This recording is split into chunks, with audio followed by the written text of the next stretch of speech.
The Boy from Yesterday, Chapter 37, The Crucible at the Library Tower. They all froze where they were on the spot. The wind was blowing hard now and bringing some of the rain with it. They watched Christian clear the top step and stopped. He was already wet from the rain that had started outside. He looked ragged, exhausted, and bleary-eyed. He was wearing a denim jacket that was stained with water. He stared at them coldly, and then reached into the inside pocket of his jacket. Laurel thought for a moment he had an itch, but her eye caught the brushed chrome barrel of a large handgun that he drew out of his pocket. He pointed directly at Tom, and everyone was still standing frozen. "Well, you time-traveling turd, I think your luck has just run out." Laurel didn't move, but she had to intervene. "Christian, are you okay? Let's just talk about this. Look, I know you're upset and all, but..." "Upset? Upset? You assholes steal my ring from me, and I'm upset?" Christian cocked his head and grinned sarcastically.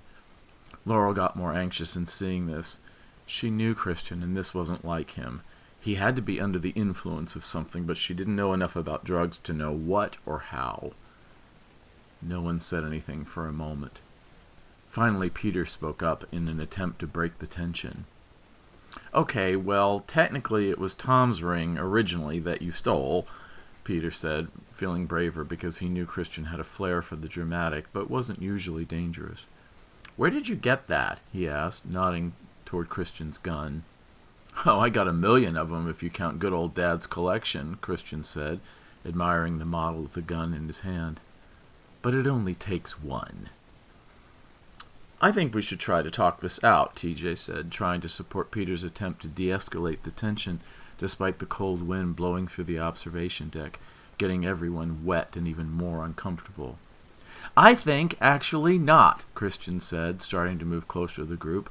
"I think it's pretty simple, really. Here's what's going to happen. Turd here is going to give me the ring, and you're going to tell me how it works. Seeing you in your fancy little outfit here, Turd, means that it looks like you're ready to go somewhere, which means, by deduction, that you somehow have a way to make the ring work now. Am I right?" Everyone stood silently.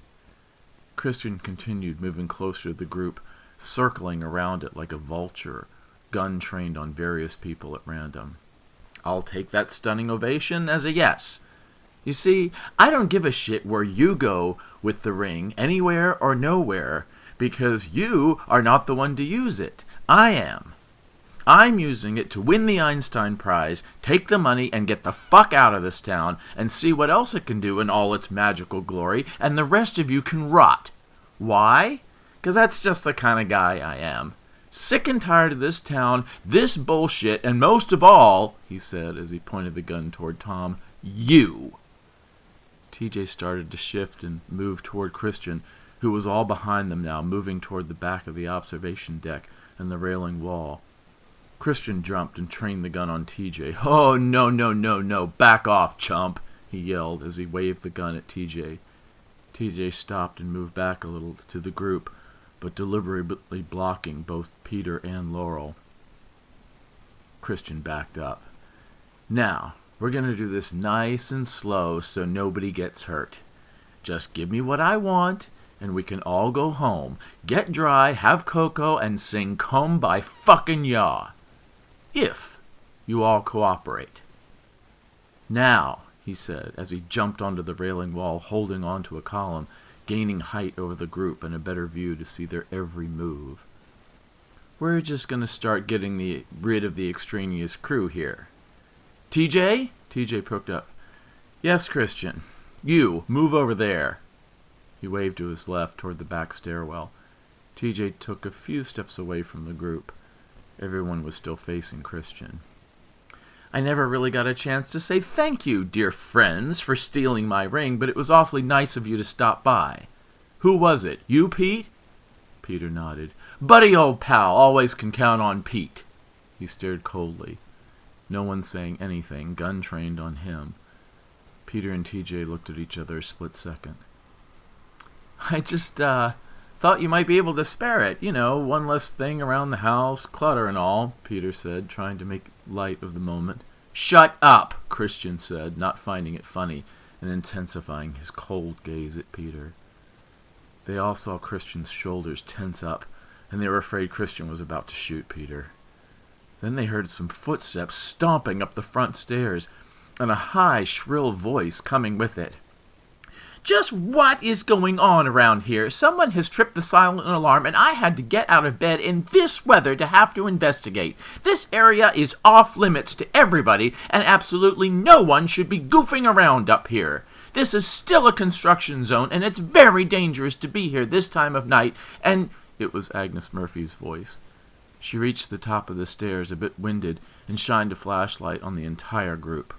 What the hell, students? Agnes demanded. You're all going to jail! She no sooner had spat out the last words when a loud crack pierced the air that sounded like a cannon going off. Christian had shot Agnes, leaving her a big red wound instantly below the neck of her yellow dress, the sound of the shot ringing in their ears. She fell backwards from the blow and dropped the flashlight, which kept rolling across the floor in motion, while she lay very still. Laurel screamed the instant Christian shot. Tom held her tighter, but they didn't move. Peter and TJ stood still, but were shaking, both from cold and fright. Christian didn't react to his own act. He knew Agnes was dead from the wound and from the way she fell back immediately, and from the power of his father's gun. He turned back to the rest of them. Anybody else want to give me a hard time? Anybody else want to threaten me or give me shit? Christian said, waving the gun and surveying the group. No one said a thing. Tom and Laurel looked at one another, and both nodded. They were done.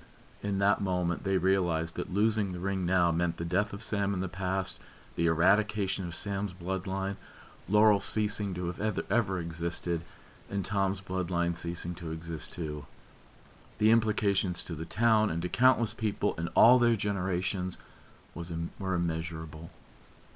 There was no way to predict what would happen if they surrendered the ring, but Tom felt he had no choice. He couldn't stand to see anyone else die, not now. He couldn't risk watching Laurel, Peter, and TJ be shot if he could possibly help it. Mr. Tuckabee?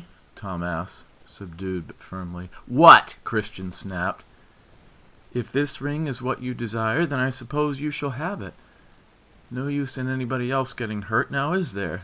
Tom said, as he slowly began to pull the ring off his finger, looking at Christian carefully, and trying to send a cooperative, almost reassuring smile to him. No one noticed Laurel's feet starting to fade as he did so. Wait! Cried a voice again from the front stairwell. It was Emily's voice, reaching the top. She looked at the group, then down at Agnes's body. She paused a moment, then repeated, more softly this time, Wait! Please, everyone, I have something to say. Laurel and Tom looked at each other silently and subtly shrugged as if to say, Where has she been? Emily walked into better light. She was very wet, hair stringing down her face, rain droplets on her big horn-rimmed glasses. She was pale and gaunt. Oh, what? You too? Christian said, his voice dripping with annoyance and disdain. Emily stood and surveyed the scene. She had her hands clasped in front of her, dressed in a plain-looking raincoat. Then she only looked at Christian, looking up like she was worshipping him. I'm here for you, Christian, Emily said in a soft, reassuring voice. Me? Christian said, frowning and sneering. Emily looked briefly at Laurel as she walked slowly past and around the group, making her way toward Christian. Lars, I'm sorry. I saw him, Christian, coming up here, and I just had to... Oh, Lars, really, I'm sorry. I just had to see him. Laurel looked on, not knowing why Emily was saying this or where she had been all this time. She didn't know what to say. How are you, Em? I'm fine, Emily said, almost inappropriately brightly. I just have to confess a little, I guess. You see, Lars, Christian, I just can't hide it anymore. I love you, Christian. I always have." Everyone stood silently but looked at each other in surprise. Laurel's heart raced, knowing what Emily must be up to something, or had totally cracked, but she wasn't sure which. It was all happening so fast. Laurel just stood still like everyone else, not knowing what was going on, or why Emily was saying all this. "I know it might come as a shock, Lars, but a while ago, a short while ago, something happened inside me, in my heart, and I just can't keep it a secret any longer," she said, smiling and moving closer toward Christian, who was still standing on the railing wall, holding the gun outstretched, with his eyes darting from Emily to everyone else, and back again. "What?" Christian said, confused, but watching as Emily walked toward him, but holding the gun on her. "I think that's far enough, Emily." "But Christian, it's me. Me. I'm sorry, but I can't keep it a secret anymore. I want you. I mean, I know you really shouldn't have stolen Tom's ring and all, but he can be happy here. He loves Laurel. Laurel loves him. It would never have worked with you and her, but it can with me. I'm the one who's loved you all this time, and I had to keep quiet because Lars was my best friend. But I just can't. I can't. I don't want to hide it anymore. We can be together. I know we can. We can move away from here, from Chesterfield, from your mom, from all of this, and start life new somewhere else. Tom won't mind." She looked back briefly at Tom and smiled a superficial smile toward him, then turned back to Christian. "He can have Lars here, and then we can use the ring for anything. I know the secret to it. I know the words. I've known them for a while now. I just had to do some more research, and I found it. It can do so much for us." Laurel couldn't believe what she was seeing or hearing. She looked at Tom, shrugged again, who gestured for her to be calm and listen. "What? You?" Christian said. "What the hell, Em? Why didn't you tell me?" "You mean that I loved you?" Emily said, timidly. "No, not that. Please, what do you think I am?" Christian laughed cruelly. "I meant the words, dummy. The magic words to make the damn ring work, to travel through Tom, or grant 3 wishes, or whatever the fuck it does," Christian snarled. "But that's just it, Chris," Emily said, becoming more familiar and walking closer to him, eyes beaming and hands outstretched toward him. "It can do anything. Take us away, get us money, get us a house, houses, anything. It means we can live happily ever after. That's all I ever wanted with you. Together. Finally," she said, her eyes tearing up, voice cracking a bit. "Finally, you can have what you deserve." With that, Emily's face contorted into a spasm of rage, and she thrust her open hands out past her chest in one powerful slam, making contact with both of Christian's knees with all her strength, and everyone could hear a crack as they made impact. Christian's feet slipped backward on the wet concrete, his arms flailing around him, trying to regain his balance, unsuccessfully. The gun went off, shooting above all their heads and putting a bullet in the wall behind them above the stairs. Laurel screamed and cupped her mouth in shock. TJ's mouth hung open. Peter grabbed TJ. Tom's eyes widened and he put his arms around Laurel. Christian fell backward over the overlook wall, his head dropping down from view, and as he fell, his chin hit the outside of the wall, creating a sickening cracking sound in the bones of his neck that everyone heard, that gave them a pang in the pit of their stomachs as they knew his neck was broken. A couple of seconds passed, and then they heard a thud on the sidewalk below that sounded like a firecracker. Emily stood motionless, arms frozen, outstretched. She slowly turned toward the group, looking at her hands, which were shaking. Tears streamed down her face from each eye. She slowly looked up at the group. Everyone stared, silent. "I'm sorry, Laurel," she said in a low, calm voice, as her tears fell to the floor. She paused, all eyes on her, and swallowed hard, then said quietly, "He raped me, and he was going to kill you." TJ, Peter, Tom, and Laurel rushed to embrace her. Finally, a sense of relief came to the room. Although everyone was exhausted, at least everyone could breathe again. The group held together, Emily in the center, everyone holding on to her and each other a moment. TJ looked up, then slowly shook his head. Holy shit. That asshole was crazier than any of us thought. Peter wiped a tear from his eye and hugged TJ, holding him tighter than he ever had before. Tom stepped back from Laurel and from the group, just a bit. Of all the things Tom had seen in the 21st century, today was the most shocking of all. He stood helpless, not understanding what to do. He held the hand with the ring in his other hand, rubbing it. He felt alien and alone. He had had enough. He wanted to go home. They could have this future world. He had only one thought now, returning to his. Faintly, they could all suddenly hear the whir of a siren. Tom had heard the sound before, but was even more confused because he didn't know what the sound meant, but others did. TJ looked around, trying to sense which direction the siren was coming from. His eyes widened. "Y'all," he cautioned. Laurel took control. Em, get out of here. Down the back stairs. Hide for a while so no one can see you." Emily did as she was told, running down the back stairwell and disappeared.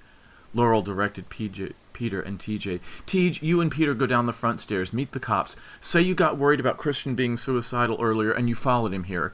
You tried to talk him out of it. Literally, you were talking him off the ledge. You guys and Agnes.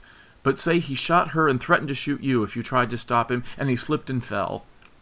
TJ and Peter didn't say anything, but nodded and raced down the front stairwell as the sound of now 2 sirens got closer. "Come on," Laurel said, grabbing Tom by the sleeve and practically pulling him down the back stairs. When Laurel and Tom got outside to the grounds in the back of the library, the sound of the sirens started getting more faint. They weren't coming to the library tower after all. They were going somewhere else. Everything was quiet outside. Emily was long gone ahead of them.